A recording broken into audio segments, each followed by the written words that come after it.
My name is Ujumefa Aga and I'm a legal practitioner resident in Nigeria. Today I'm going to be talking about the case of Smith and SELWYN and the nexus with defamation cases.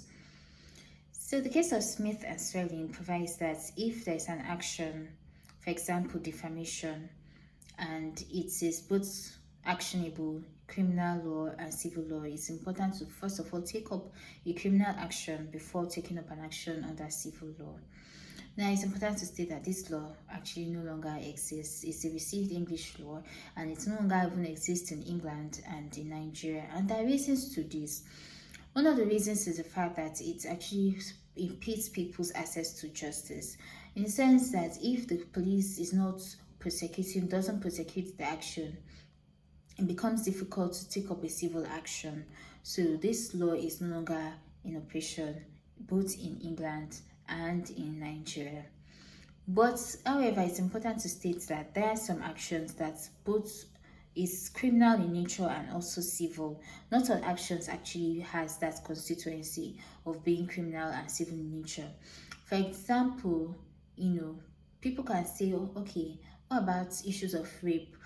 Because sometimes you can go, if a person is raped, sometimes when you go to the police and the police will tell you, do you want to take up this action? The person might say, no, I do not want to take up this action. I want money. You get? So rape is not actionable under civil law. Rape is purely a crime. So when we say something is actionable under civil law, it is like maybe contracts, breach of contracts, those kind of, anything that has to do with civil dealings, those are actionable under civil law. But anything that has a law that criminalizes it is actionable under criminal law. So defamation is something that is actionable under criminal law and civil law. The reason being that defamation is something that occurs in civil dealings. So you can be somewhere and somebody defames you. It is something that is under civil dealings. However, it is important to state that under our law, under laws of Nigeria, in some countries, however, defamation is just purely civil.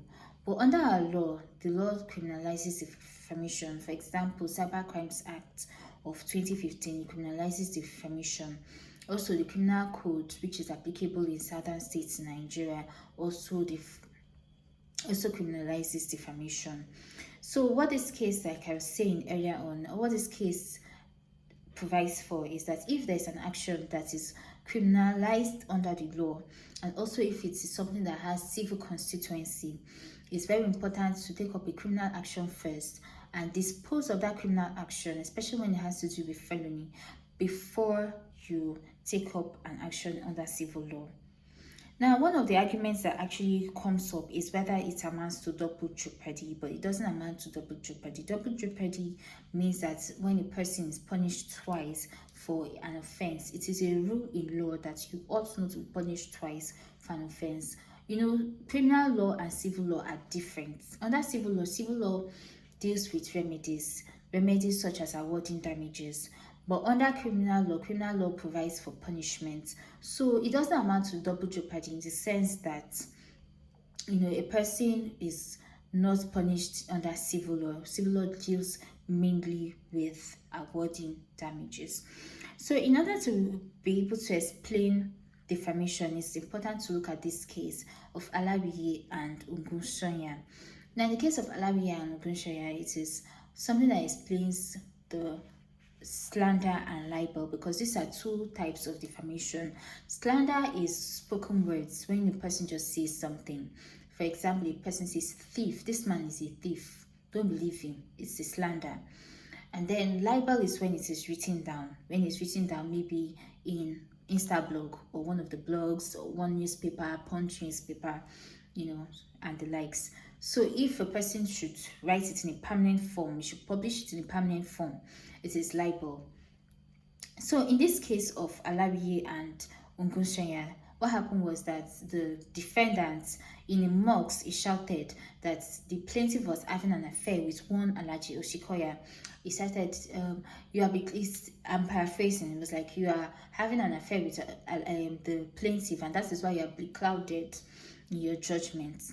Now, it's important to state several things. Number one, this plaintiff is a woman, a married woman. She's 60 years old. She's a matron in the Catholic faith.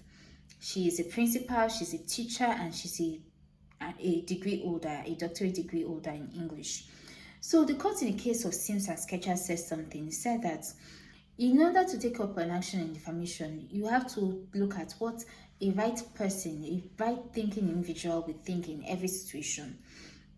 So in applying this rule in Sims and Sketchers, the court stated that a right thinking person, once a person has heard such, because this defendant in this case did not just make such statements, he also published it in several pamphlets.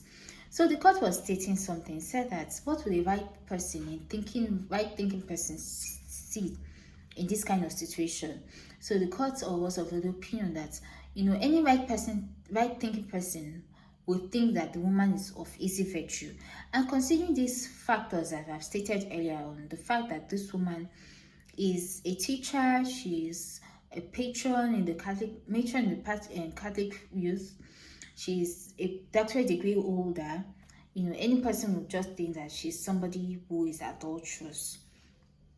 So that was what the court had to consider in awarding damages, and the court awarded damages of about 3 million. And even when it went on appeal, the appellate court increased the damages.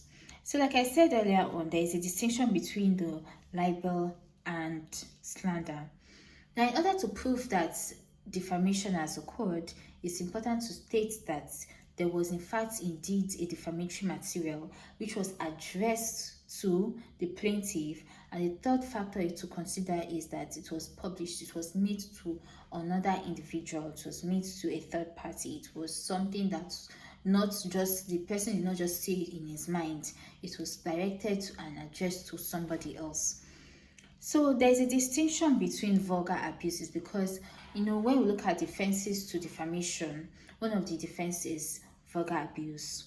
So two people can be in a situation and there is heated argument, and then the person, you are a thief, ole yeah, all those kind of things, you're a criminal, I will show you, and the other person too is also, you too, foolish man, and all of that. That is vulgar abuse, and the court most likely will state that that scenario is not defamatory because it was that malice. There is the kind of mental element that is necessary. That malice is not there because there was heated argument between the parties. So now this brings us to defenses to defamation. Like I stated earlier on, one of the defense to defamation is vulgar abuse. If it was done in the heat of an argument, the two parties were actually battling it by words, most likely the court will say it's not defamation. Another one is the veracity of the statement that was made. So if somebody actually called somebody else names like prostitute, and you can prove that it's actually true, the veracity that is true, then it is not defamation.